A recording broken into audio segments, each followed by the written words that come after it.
Do not, I repeat, do not call the police. What do you think about this? Right now on Denver 7 News at 5 o'clock, a controversial video sparks concern after it was shown to Denver South High School students. This morning, we have the response from the community. Jeffco families in limbo this morning, waiting to learn where their kids will go to school in the future. The district is set to announce plans to close schools. We'll explain why and why now. And I might actually pay off my loans before I turn 50. What are we going to do to tackle the high cost of higher education going forward? Your elected Colorado leaders react to President Biden's decision to forgive thousands in student loan debt, and now both sides argue for and against the move. If you're a borrower, you're celebrating, at least on the surface, after the move yesterday. A little lighter this morning, debt lifted. Feels pretty good. Thanks for joining us on this Thursday morning. I'm Brian Sanders. And I'm Nicole Brady. Lisa Hidalgo joining us this morning and a look at some rain heading our way, Lisa. A better chance today, you're right. It's been a nice dry couple of days with plenty of sunshine. We're going to see here in town this morning a nice sunny dry start. Your drive in on a Thursday morning will be a bright one. We're going to be in the low to mid 60s here between 7 and about 8 o'clock. And again, expect some sunny skies.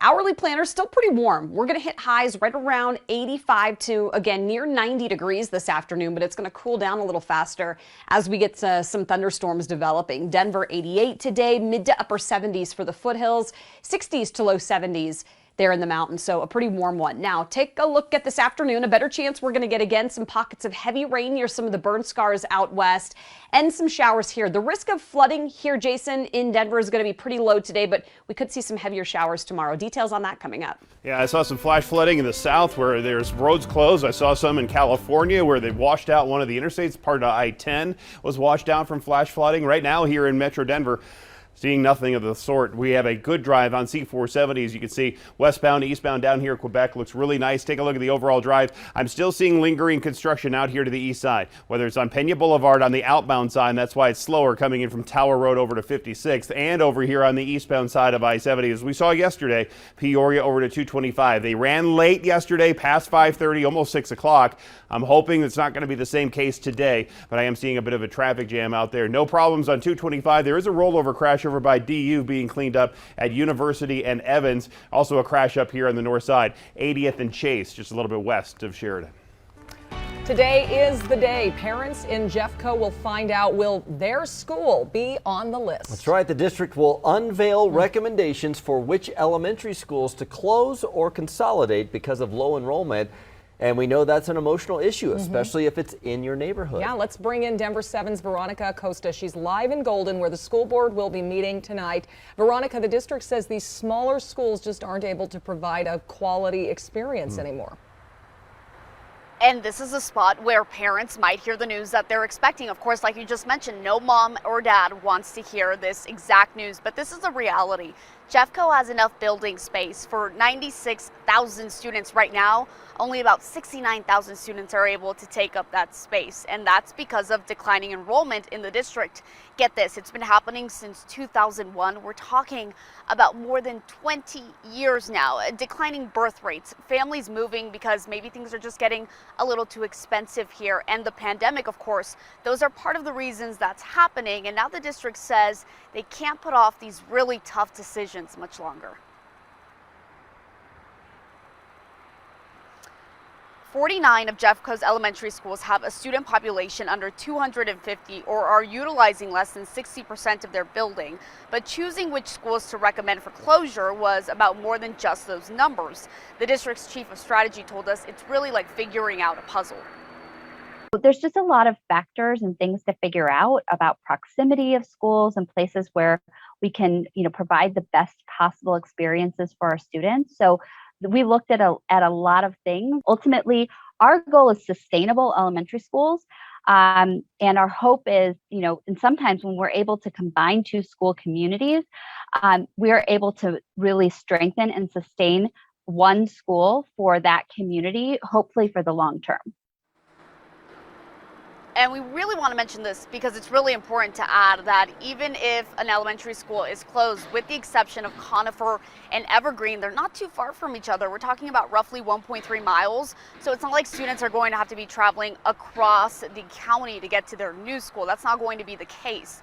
Now, as far as that list, we know that's going to be coming out during today's public meeting, but the final choice isn't going to be made today. We know that Jeffco has to have some meetings with parents, community members, and then the final version of the list of schools that are going to be closing, we can expect that sometime in November.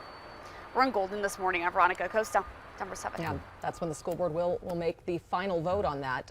I talked with the superintendent about this just before school started this year, and she said these smaller schools just can't get kids all the same quality experiences that they can at a more full school.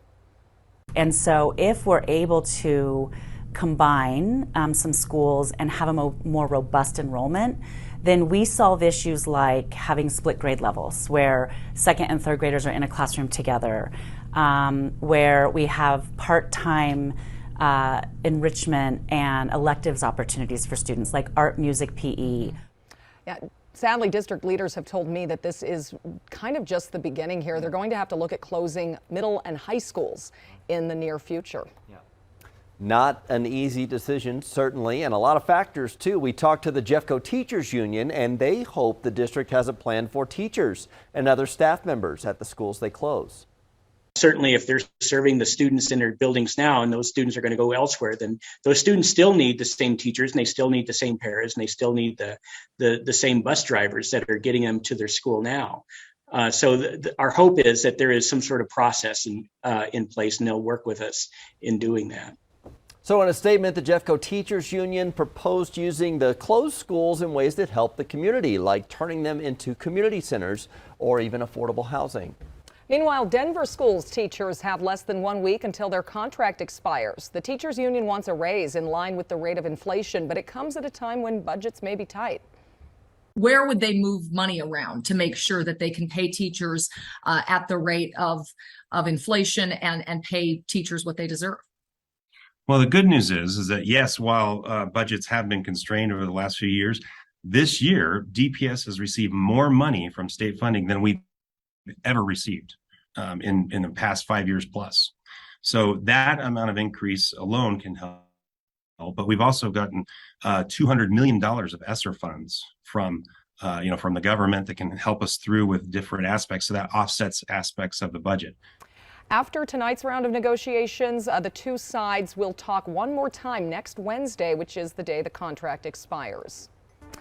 As millions of Americans feel the relief of some student loan debt being canceled, a nonpartisan budget group estimates it will cost taxpayers $500 billion over the next decade. The president, as we have mentioned, plans to cancel $10,000 in federal student loans for most borrowers. Pell Grant recipients can get $20,000 canceled. Senate Minority Leader, that is, Mitch McConnell, called it a slap in the face to every family who sacrificed to save for college and every graduate who paid off their debt.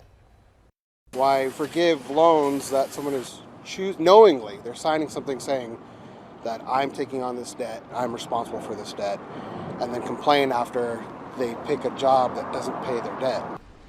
The Biden administration is comparing it to the Trump administration's loans that saved companies during the pandemic. Many of those loans were forgiven. 43 million Americans have federal student loan debt with an average of about $38,000. A third of them owe less than $10,000. People can finally crawl out from under that mountain of debt. I was telling my coworkers, like, hey, look at this. I'm like free of debt. I'm free of debt. Yeah, happy day for a lot of people. Biden is also extending the pause on repayments through the end of this year. A lot of opinions on it, obviously, and Colorado leaders have mixed reviews on the decision. Republican State Senator Paul Lundeen worries about what it will mean for the economy and even future generations, and about how it will affect the value of the American dollar, since the federal government won't be getting hundreds of billions now from borrowers. And this, I think, tragically, as kind-hearted as it seems, is going to feed into that inflationary spiral. It makes all of our dollars, the dollars in your paycheck, are going to be worth less next month than they were this month. And they will be worth even less 2 months from now.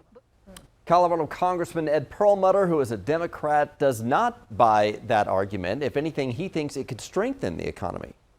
I was a bankruptcy lawyer for a long time before I got elected to Congress. And there is some loss to the nation, but I think it's made up for and then some by the investment that people will make. So he would like to see Congress take even more action so future generations aren't saddled with this type of debt. Well, we are following an unraveling disaster in Mississippi. Heavy thunderstorms and flash flooding and power outages have closed schools. Flooding in other parts of the state led to falling trees and swift water rescues, including at a senior living facility. This extreme influx of moisture has been moving across the South in recent days. We've shown it to you in Texas earlier this week, Louisiana, now central Mississippi. The video you're looking at here in Canton, Mississippi, where a soccer field, look at that, you can see the net. It looks more like a lake.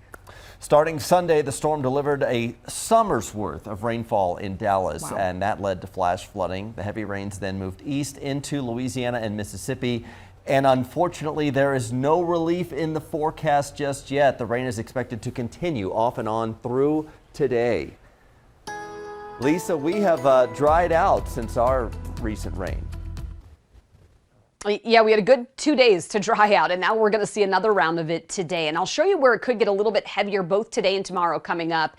Today, though, as your kids head out to school, still t-shirt and shorts weather. We're going to be in the 60s this morning with sunshine. There will be a better chance for a few thunderstorms this afternoon, likely mid to late afternoon. Again, I'll show you the timing of that. We're going to hit highs in the mid to upper 80s today. It will get a little cooler tomorrow. We'll have your full weekend forecast and that Broncos game day forecast on the Super 7 Day coming up. And the weather makes for good overnight construction. We had plenty of it on I-70 out to the west side of town. This is over by Lakeside, and you can see the eastbound side moving fine, the westbound side. Look at the difference between the new pavement and the old pavement. We are going to have also some new lanes opening after this weekend's closure of I-70. I'll have full details of what's going on coming up in just a few minutes. So are your kids already begging for some Halloween candy in the stores? And of course, they are thinking about the costume too. How one of the most popular companies is gearing up for a big post-pandemic Halloween. And a land before time in current time. The historic new discovery as rainwaters recede in Texas.